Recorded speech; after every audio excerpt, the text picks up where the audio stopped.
Bonjour à tous, moi je suis Clément Okolo, graphiste et marketeur Facebook. Comment est-ce que vous allez? Je pense que ça va très bien, sinon de mon côté, ça va très bien et ça se voit. Donc dans la vidéo d'aujourd'hui, nous allons voir comment est-ce que nous pouvons réaliser ce petit montage. Non seulement ça, on va aller un peu en profondeur pour voir comment est-ce qu'on peut obtenir quelque chose de plus professionnel avec ce même effet-là. Donc, c'est une question qui revient souvent. Comment tu fais pour passer le test derrière le sujet ou bien derrière le personnage?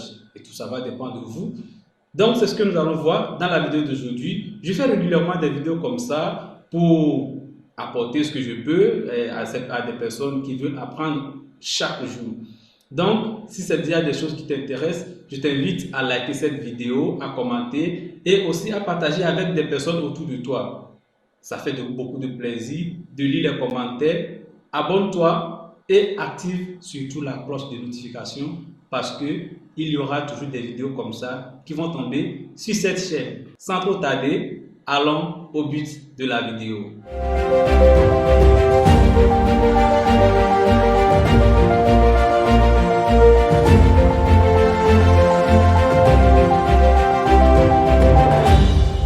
Et comme je disais tantôt, voici l'image, voici le petit montage que j'ai ouvert dans Photoshop. Bien évidemment, j'ai réalisé ça avec Photoshop et vous allez voir que ça ne va pas prendre assez de temps. Nous n'avons que, je vais dire 4 calques, parce qu'on ne va pas considérer ceci. Cette image, j'ai téléchargé ça sur Excel, c'est gratuit. Je vais laisser le lien dans la description pour les personnes qui vont vouloir faire l'exercice avec moi. Et moi, j'ai déjà téléchargé ça sur mon disque dur, bien sûr. Et je vais ouvrir l'image dans Photoshop.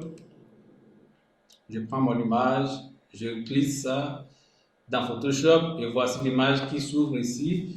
Ce n'est pas la totalité de l'image qui nous intéresse ici. Donc, nous allons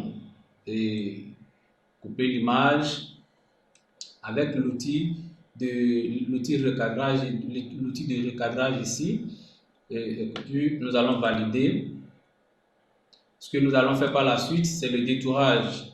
Et si vous voulez que votre design soit parfait, je vais vous demander de faire le détourage de manière professionnelle pour pouvoir obtenir le bon résultat, le plus bon résultat possible en fait. Donc, ce que moi je vais utiliser ici, nous allons utiliser la commande sujet de Photoshop. Pour les personnes qui sont sur les versions récentes de Photoshop, vous avez dans sélection ici, vous avez sujet. Donc, rassurez-vous que vous êtes sur le cadre de l'image que vous voulez détourer. C'est vrai qu'il y aura des petites imperfections, mais mettez-vous à l'aise, ça ne va pas déranger le travail, ce que nous voulons obtenir ici. Donc l'objectif ici, ce n'est pas de faire un bon détourage, mais c'est de vous montrer comment est-ce qu'on peut faire ce petit effet-là.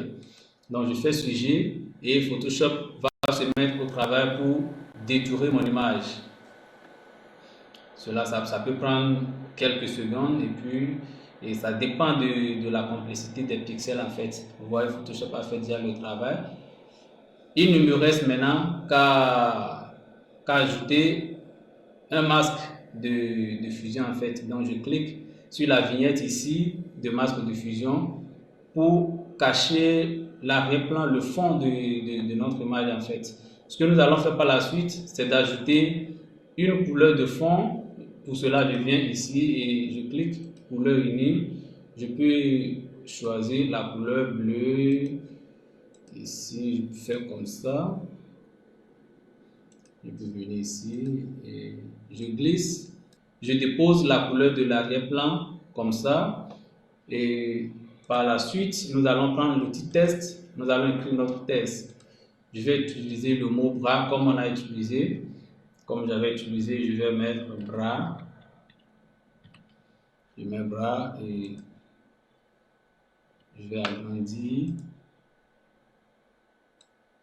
comme ça.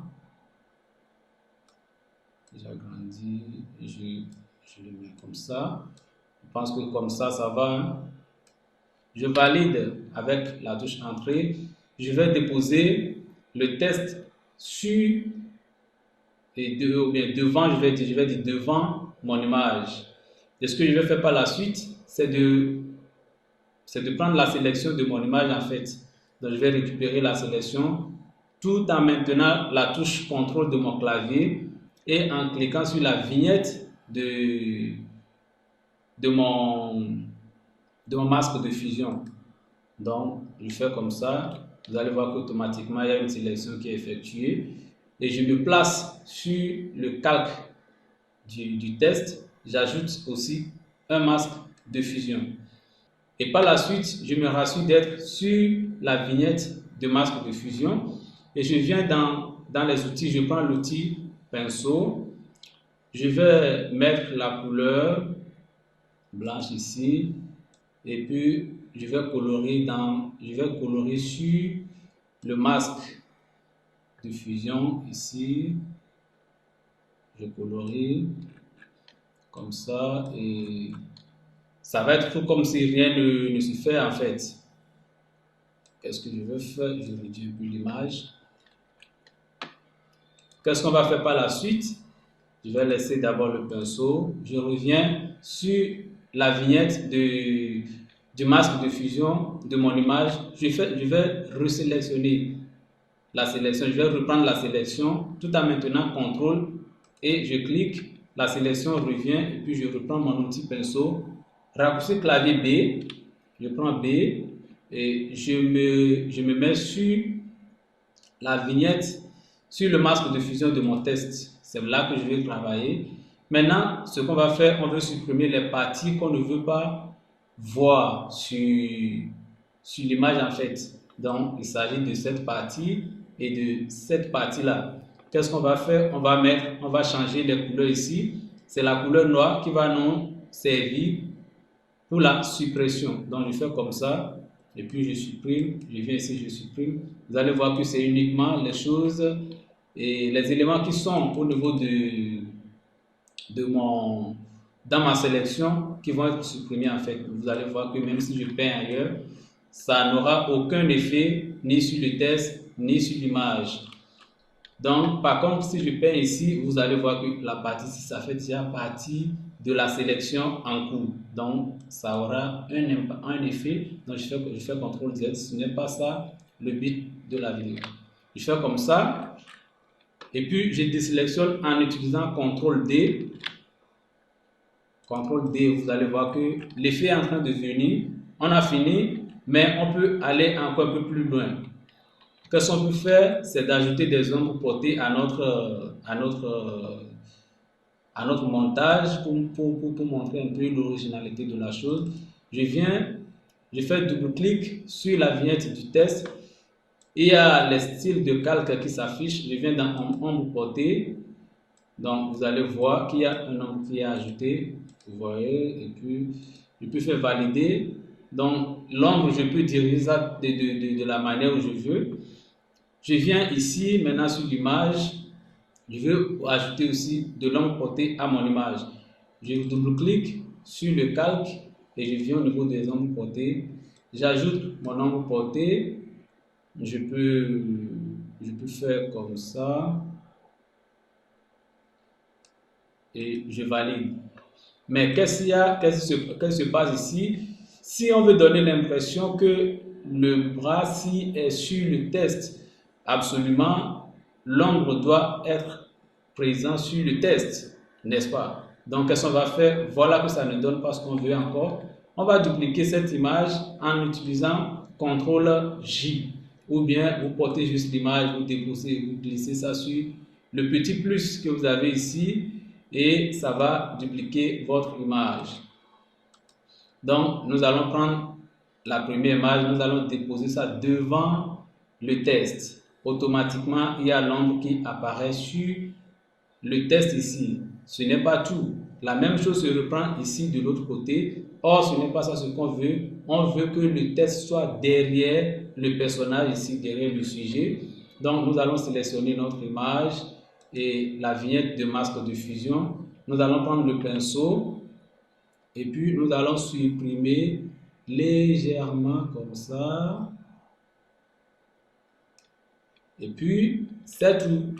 Vous voyez, nous avons fini comme ça notre petit montage.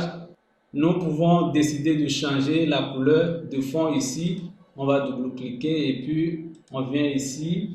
Tenez-vous tranquille, tout ce qui est ici est modifiable. L'autre chose qu'on peut faire, c'est de modifier le test. Le test est toujours modifiable, vous pouvez le modifier et ça n'aura aucun impact sur le masque que vous avez ajouté. Vous pouvez réduire, agrandir le test. Il suffit de déchaîner le lien entre le masque de fusion et votre test et puis ça va bien marcher. Si vous aimez les petites vidéos comme ça dans lesquelles je montre des petites astuces, des petites techniques comme ça, likez la vidéo, commentez et partagez pour les personnes autour de vous. Et surtout, n'oubliez pas de vous abonner et à activer la cloche de notification parce qu'il y aura toujours des petites vidéos comme ça dans lesquelles je vais partager les secrets avec vous. C'était Clément Okolo, graphiste et marketeur Facebook. Je vous donne rendez-vous dans une autre vidéo. À bientôt.